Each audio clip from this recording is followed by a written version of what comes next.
welcome back to Building Integrity. I'm your host, Josh Porter. And in this video, we are going to be trying to wrap up our discussion on the lawsuit regarding Champlain Tower South. The lawsuit claimed, it's a class action lawsuit claimed by the residents and surviving estates against multiple parties. And in previous videos, we talked about the neighboring developer, and we've talked about, other parties. But now in this video, we are going to be talking about their claim against their engineering consultant, Moribito and Consultants, that they hired in 2018 to assist them with the 40-year recertification process. Now, I'm going to go ahead and start off by giving you a little bit of a history of that relationship. So in 2018, they retained Moribito in order to do the 40-year recertification program. Now, I'm going to be getting in this video a little bit more, just kind of touching on some of the legal aspects of what that certification process is and how it kind of works.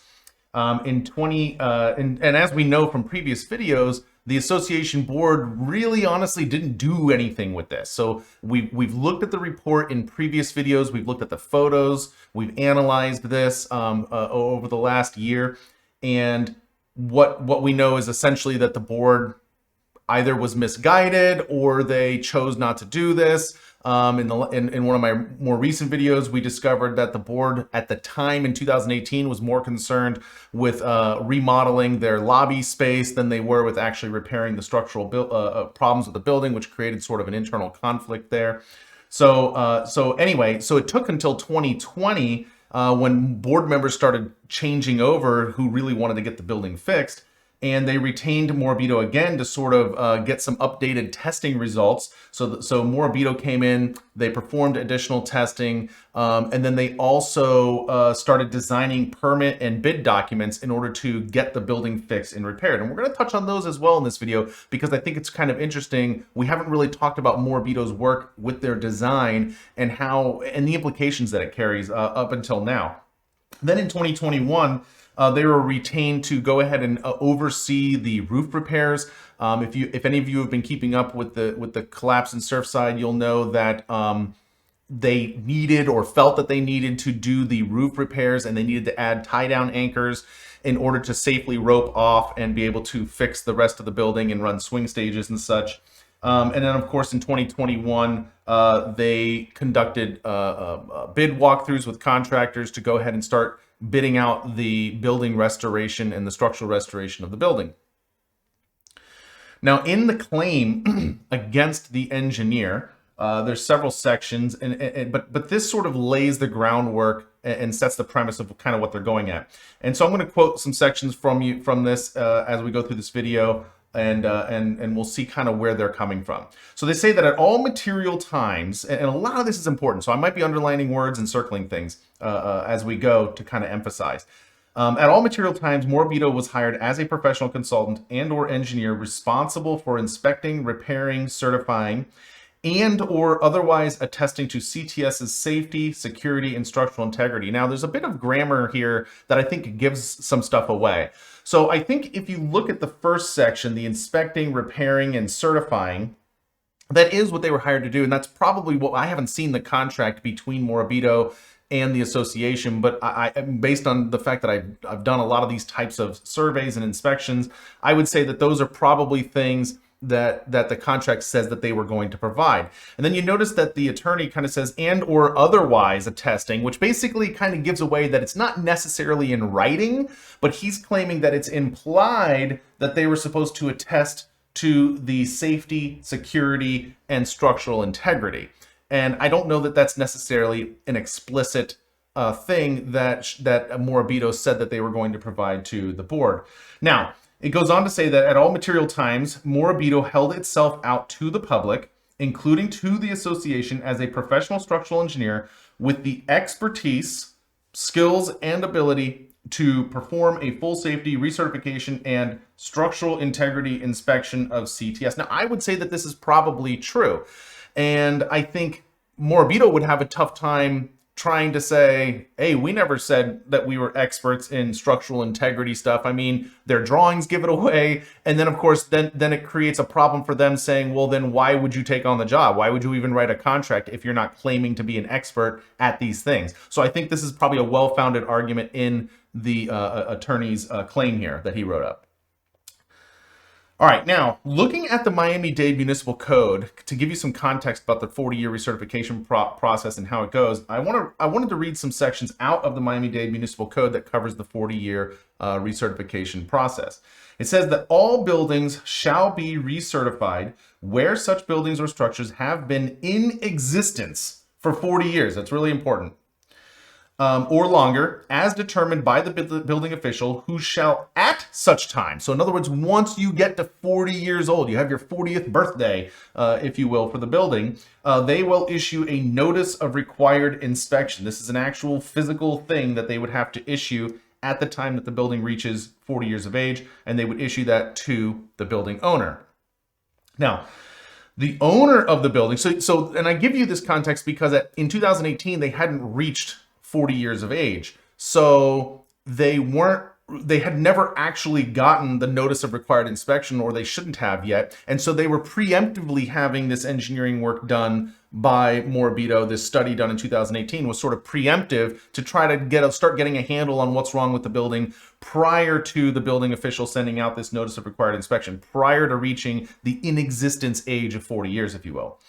The municipal code goes on to say, owner of a building shall furnish or cause to be furnished a written report. So in other words, they need to hire somebody if they're not qualified to do it themselves, which frankly, they're not qualified to do it themselves. So they need to be caused to be furnished a written report prepared by a professional engineer or architect, certifying that each such building or structure is structurally and electrically safe. So this is really important, is structurally and electrically safe, because this is written right into the code of Miami-Dade, okay?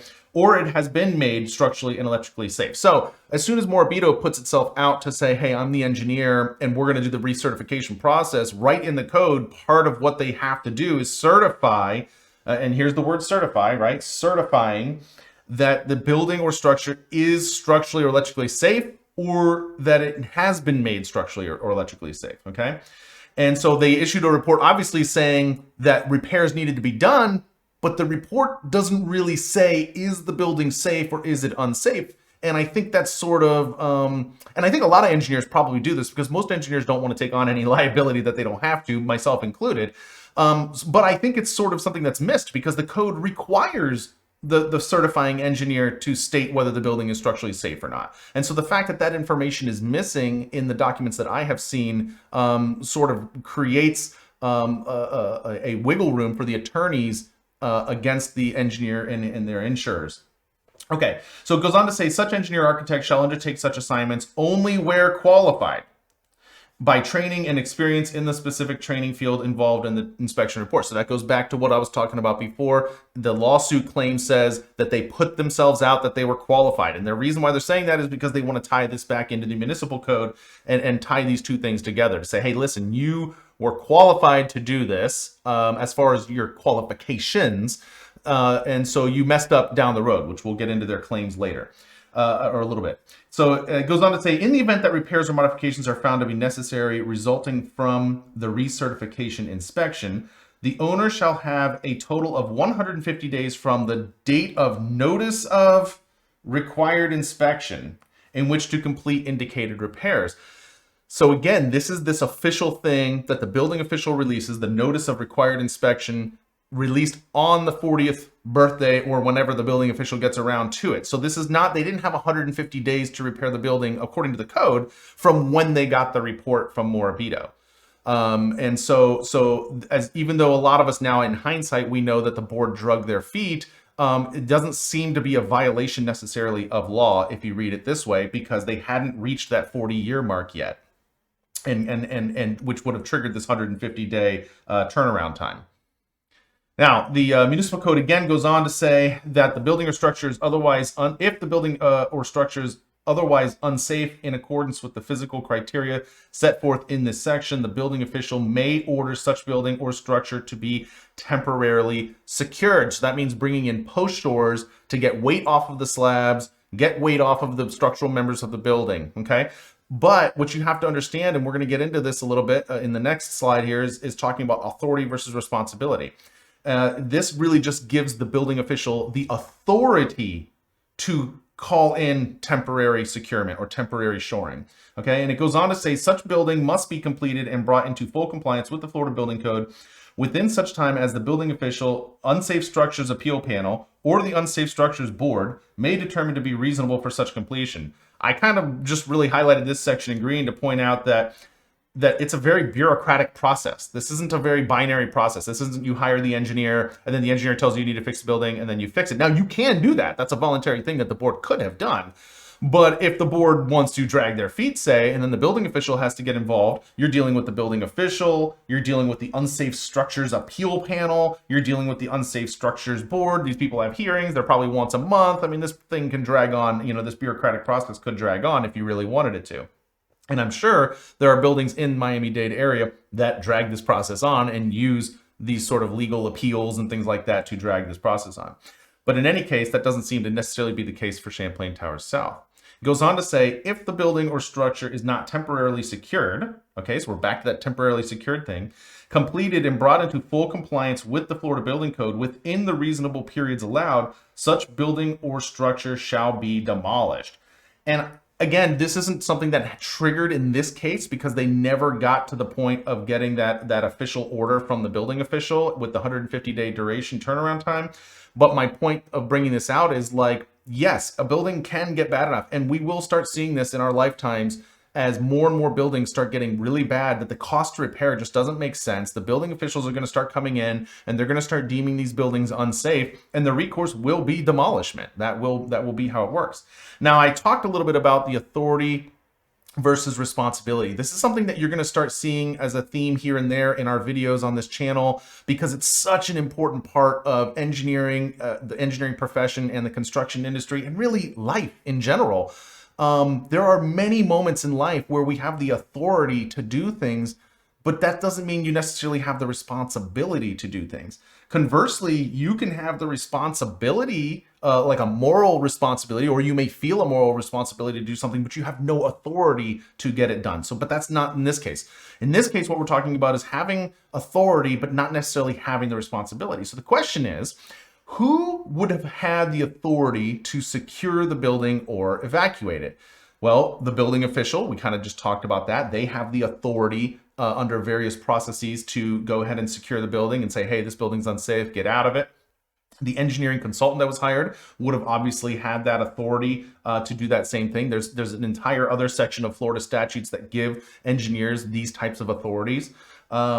The association board would have had the authority, okay? Now, maybe not long term, but they could just say, hey, we got the engineer's report, we're not comfortable with it, we want this building evacuated. I think it's reasonable to state that they would have had the authority to do that until other parties could be involved to really determine if the building's unsafe or if residents can come back to the building. And then, of course, anybody else with an implied or explicit authority would have been able to shut down this building. I mean, take like once the building partially collapsed and police officers started showing up, it's reasonable that they could have said, hey, we don't know what caused this building to come down, but we're going to go into the neighboring buildings and we're going to evacuate them. I mean, they didn't do that, but or they may have partially done that, but it was within their authority to do that, okay? But the question is who had the responsibility to evacuate this building?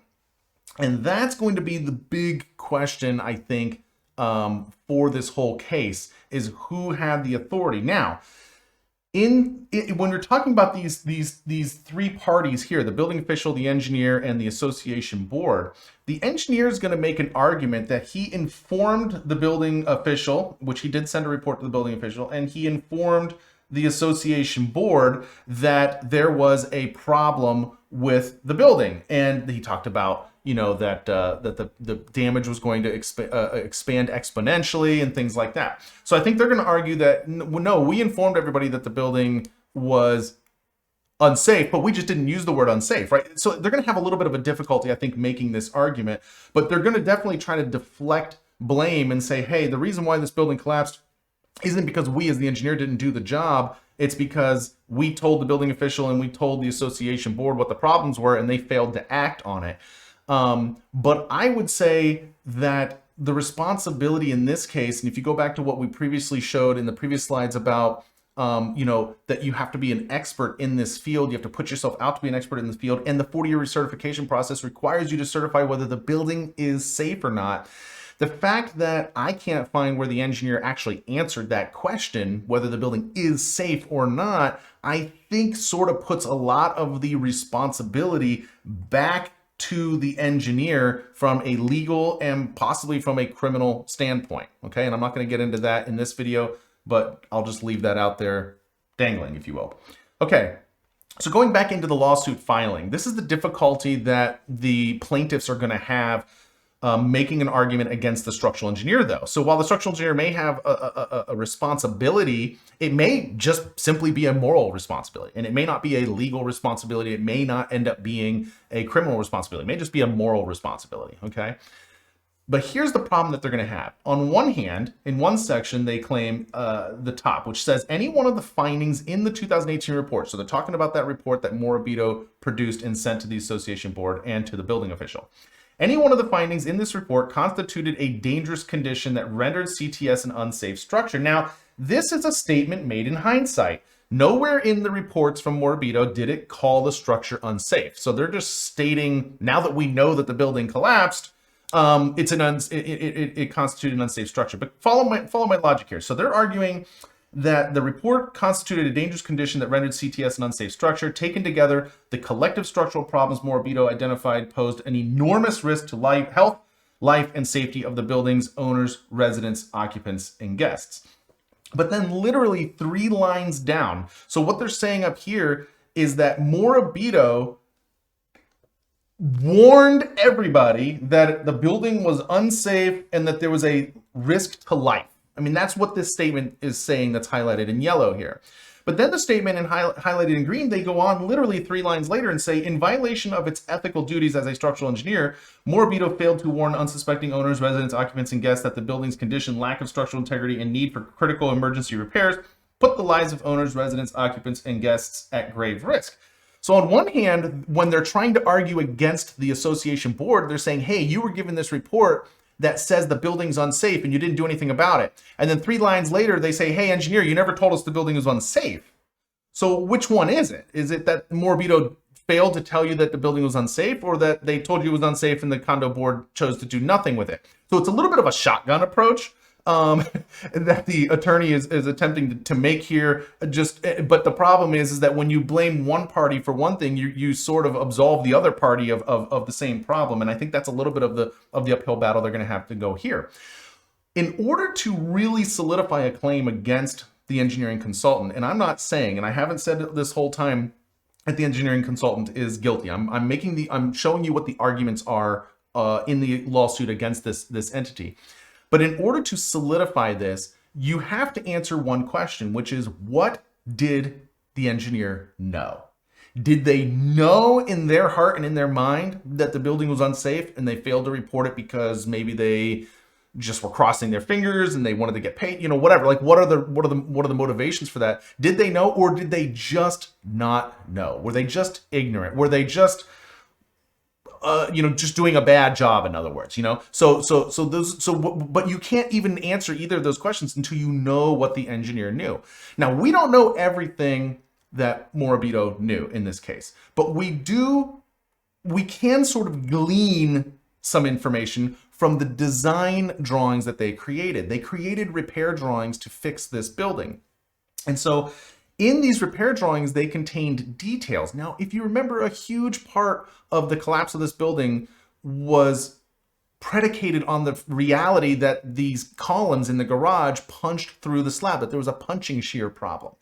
Well, in Moribito's drawings and in their design, they have a design to add a drop panel. Okay, so here I'll draw this as your column. I'm going to kind of shade this in.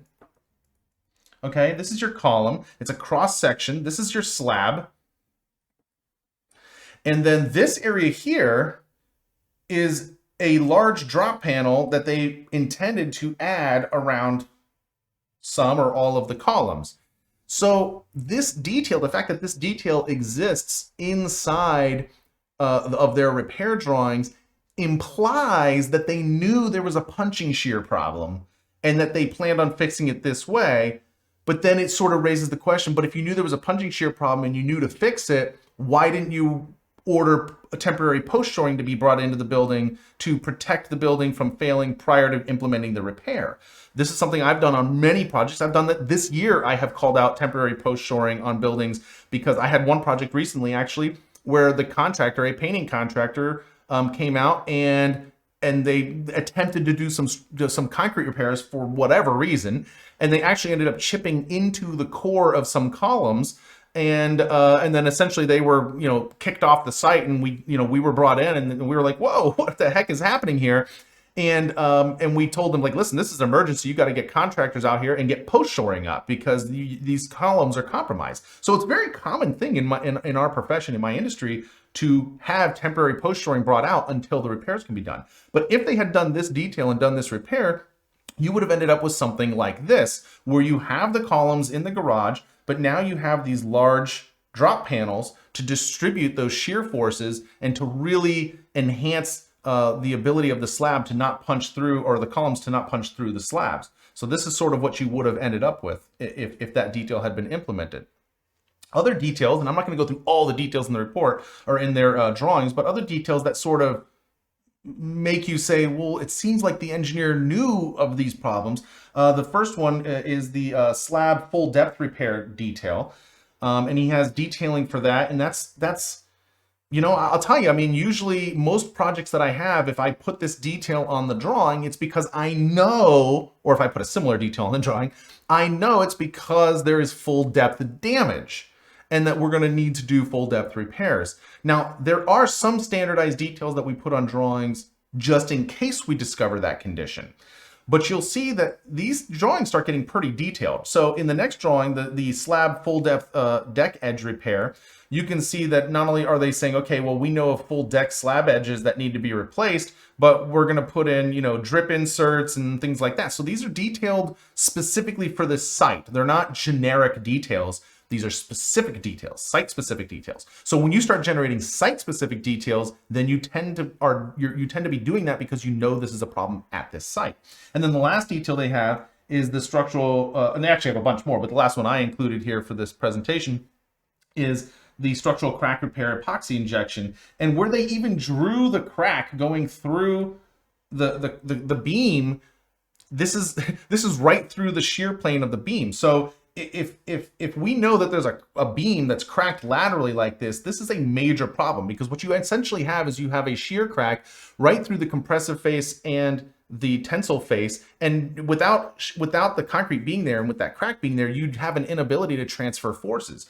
If they knew that there were beams that looked like this that were cracked through the shear area like this, and they create this detail, if you're creating this detail, that's an unsafe beam somewhere out there, okay? And so you would need to bring in temporary post shoring. Now they do have, it's not like they don't know about post shoring, so they have details for generic details for post shoring. They do require, they say it is the responsibility of the shoring engineer, okay, to evaluate. So they are pushing this off onto a delegate shoring engineer, but they have generic details saying, hey, listen, contractors, when you bid on this job, you need to understand that there's going to be significant shoring out here in order to do the work. Well, the question comes in, why wasn't temporary post shoring brought out there prior to the work? And again, these drawings don't prove that the building was unsafe, but they imply that the building may have been unsafe and that shoring probably should have been brought out prior to the work being done, not waiting for the contractor to show up to do that work. Now, in this video, I also wanted to touch on the class action lawsuit against the association attorney, and we're not going to talk a lot about that. I don't have excerpts from the lawsuit to show you because I honestly think the claim is pretty weak. It essentially boils down to this. You received a concerned attorney. You received concerned emails from residents, and you received the Moribito report, and you failed to tell the association board that they had to fix their building or they had to evacuate their building. But what the implication of the claim is saying that essentially, attorney, you should have known more than the engineer knew.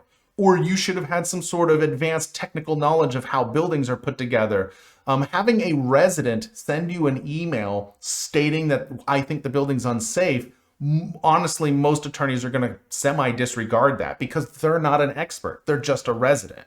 Now, if an engineer, and it says this in the lawsuit, that if an engineer had said the words unsafe, they actually deposed the attorney, and they asked him, and the attorney said, if an engineer had written to my office stating that the building was unsafe, or if the report that Moribito produced in 2018 had said that the building was unsafe, we would have informed the board that they need to, secure the building, evacuate it, whatever. We would have acted differently, essentially, is what they're saying.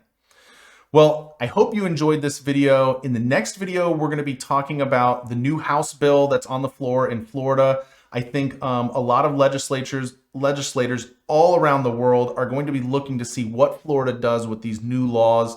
And in the next video, we're going to be talking a little bit about that, but we're going to be mostly talking about the recommendations that were made from OSHA and from the state attorney's office and from all sorts of different organizations to the state. And I'm going to kind of give you my opinion on what I think should happen with the law. I tend to like smaller government, but I'm not insane enough to think that we need no laws and no government. And I think in this case, as soon as you allow by law people to build and live on top of each other, you need to make sure you have enough laws to protect the innocent in these situations. Well, I look forward to talking to you guys next time. Thanks.